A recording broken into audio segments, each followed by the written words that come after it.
This is your Daily 5 for Tuesday, June 2nd, 2026. Today's 5 has some connection in some ways, just kind of in a general sense, with the 5 I did last week about Google AI search and the late night that posted yesterday with Stacey Higginbotham in terms of consumer advocacy when it comes to large tech companies or large companies in general. And I've noticed something recently. And these videos themselves and their subjects are not necessarily new. But I have seen what feels like a lot in a short span of time. A lot of videos, articles, posts in different social channels about how to ditch all these paid apps, all the subscription apps, all this stuff, and basically replicate all the things that they're delivering with either freely available stuff that's literally free or open source or even, one-time payment, shareware type of material. And that stuff's been around before. Don't get me wrong. That's not new itself. But I think there's two things that have changed. Well, yeah, really, I think it's three things if I'm being specific about it. One is, back when I was younger, back in the old days, when I was younger and just getting into computers, there were free applications available. There was free software that were alternatives to the bigger stuff. I remember that there were people, I can't remember what the program was, but I had a friend who didn't want to buy Photoshop. I was lucky. I was able to use it through my high school, but a friend of mine wanted to use it at home, and I wasn't using it like that back then. I was still drawing much in just traditional media, so I really wasn't as into Photoshop when I was much younger. It took a while for me to get on board with that when I realized what I could do with it. But a friend of mine really couldn't afford the program and was using some free app. And I remember at one point he showed it to me, and yes, it could do some things Photoshop could do, but you would never in a million years mistake the difference between that app and Photoshop. It was not like it was anywhere as close to as full featured. Whereas now, many of the free and open source apps for doing things that Photoshop does, they're nearly the same.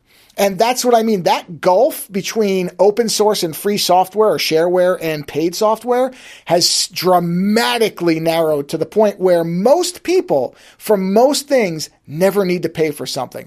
On top of that, the things that people are paying for, I think that because of a lot of the economic concerns, certainly in this country, but it feels like in other places as well, people are reevaluating what the value of these things they're paying for. I mean, we're doing it. We've eliminated almost every subscription that we've had in this household, my wife and I, because we realized we weren't using any of it. I just dumped Amazon Prime the other day and have not for 1 second had a second thought about it. Was easy to do, and I don't miss it at all. Wasn't watching Prime Video like I used to because they started inserting ads. Netflix, we haven't subscribed to Netflix in years now. We don't miss it. Really, nothing. And I think a lot of people, either because they're being forced to make that evaluation or they are starting to actually think about it, are starting to reassess whether what they're paying for is worth what they're getting. And I do think that there are, I guess this would be the third thing, there is the economic pressure where you're literally having to sit here and go, okay, can I afford this? And so where a lot of the discussion, certainly in the last year, 2 or 3, has been, is AI the next big disruptor for the technology industry? And you can certainly understand where those discussions come from because technology is potentially really, really powerful. I wonder if the true disruption for the industry is going to be the fact that people are realizing they don't need to pay for this stuff. And certainly AI is not going to get any cheaper. It's going to keep getting better, supposedly, but I doubt it's ever going to get more inexpensive than it is now. And it's not particularly cheap to begin with.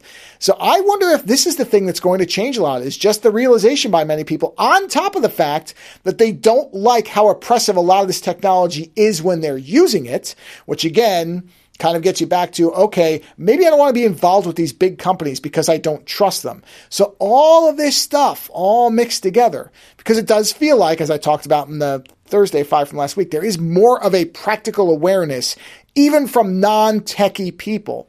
But you put that together with the fact that they are trying to figure out how they can afford some of this stuff. And then when they hear, well, you don't actually have to pay for that. There's this thing that you can download and it's going to do 95% of what you need without you needing a subscription. Just donate to the creator when you can. That all gets very, very appealing. And so, like I said, there has been this narrative that AI was the next great disruption, the biggest thing since the internet for the technology space. But I wonder if maybe AI might be eclipsed by something else, and that's people deciding that they don't need a lot of this stuff. I don't know that for sure. I'm not an economic specialist, but that's how it feels to me lately. So we'll see later.